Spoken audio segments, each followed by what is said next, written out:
Hey everybody, so I am here today to put in my 2 cents with the booktube community's current discussion about am I falling out of love with reading. Mercedes from Mercy's Bookish Musings here on YouTube, she has a lot of subscribers. I think last month she put out a video asking the question, is she falling out of love with reading? It's about a 20-minute video. I will link it down below. I watched it a little bit ago, and apparently a lot of people are making response videos, and I guess I thought this is mine just to add to the discussion. I personally didn't find anything wrong with what she had to say, and I thought her commentary was fine.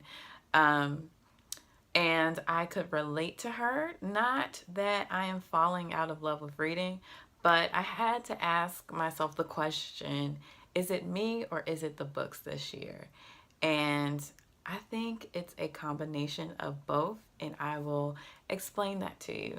So this year I was thinking back on like books that I really enjoyed in 2017, and only a handful I could really think of off the top of my head. Of course, Jesmyn Ward's book, of course, Hunger by Roxane Gay, and Trevor Noah's book, Born a Crime, which came out last year, but I read it this year, were the top three for me. And those are the ones that I can really remember off the top of my head that I absolutely enjoyed. And so for that reason, I was like, was this year a moment of lackluster books?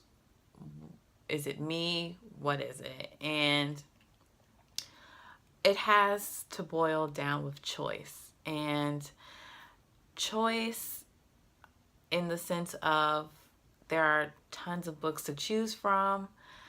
The choice we make into who we watch and who we listen to for reviews, and just a personal choice of maybe like what's available to for us to read. I work in a bookstore. A lot of you know that who've been watching me, and there are tons of books, you guys, old, new, hits, misses, and this year I really realized working in a larger store that every book is not going to be an author's magnum opus. Every book is not going to be a stellar Pulitzer Prize winning, National Book Award nominated story. And that goes for all art. Every artist has maybe the one or two pieces that really make them a household name, or what states their ground as being this great artist. It's not all their work. Goes for musicians, goes for painters, sculptors, so on and so forth. And same with authors. I even talked to one of my coworkers about it. He was like, it would just be too overwhelming if every book you read just blew your mind every single time. And he's right. There were times where I found myself also experimenting with books just because things were getting a little too heavy. A lot of you know I read a lot of literary fiction. I read a lot of books that deal with like racism, sexism, stuff like that, and it gets a lot after a while, and sometimes you just want something to read to sit down and enjoy. So my lackluster year, I think, has to do with just the personal choices I made, and that I was just so overwhelmed with the choice of books that were available to me.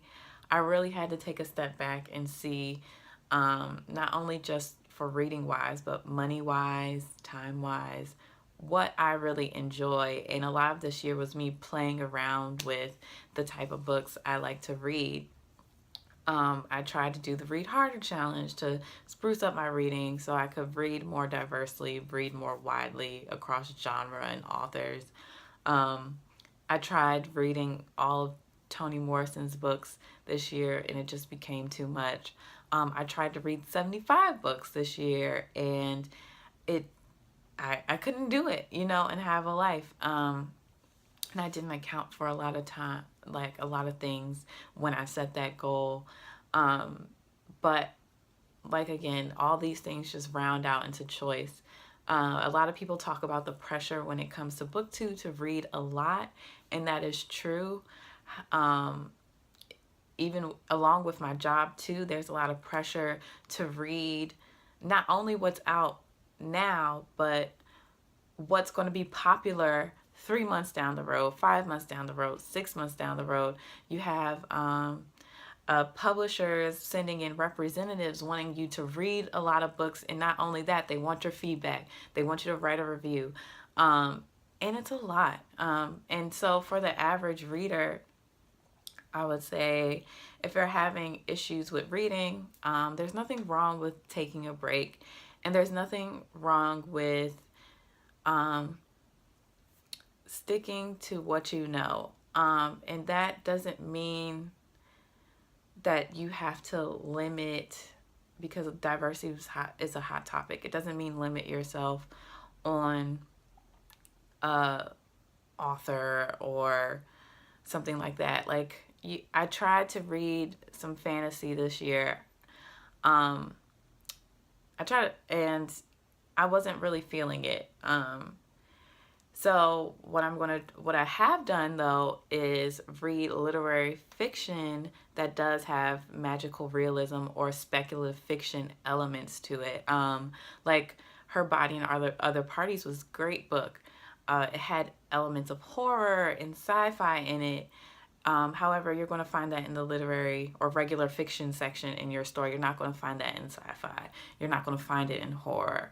But I realize that there are certain ways in certain stories that I can still enjoy those elements without, um, you know, trying to figure out, the world building that goes into fantasy and sci-fi. And I realized like I just wasn't ready for um, fantasy, and I'm not going to try and keep forcing myself to like it, even though there are some authors that are really great authors and people love them. And I'm like, you know what? I'm just not into it right now. So, like, if you like sci-fi and you feel like you're reading too many dead white men or old white men or whatever, try some Octavia Butler, try some Nnedi Okorafor. Do some more research, find some Latinx authors who are writing sci-fi, and those resources are out there. And then also know that you can still read some of the older stuff that you like without feeling the necessary pressure to just completely abandon everything you like. Mixing it up is a good thing. And in trying to diversify my reading across genre and author, I realized that it's okay to do it in small amounts.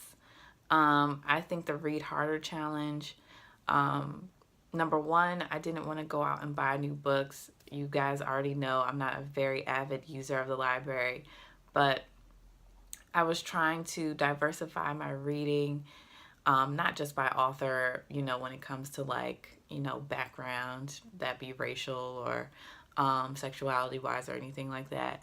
But just like reading a food memoir or reading a book that's like 5,000 miles from my home, like trying to do all of that at once was just too much, and it took the fun out of reading for me. I'm a very moody reader as well, and I don't mind being a moody reader.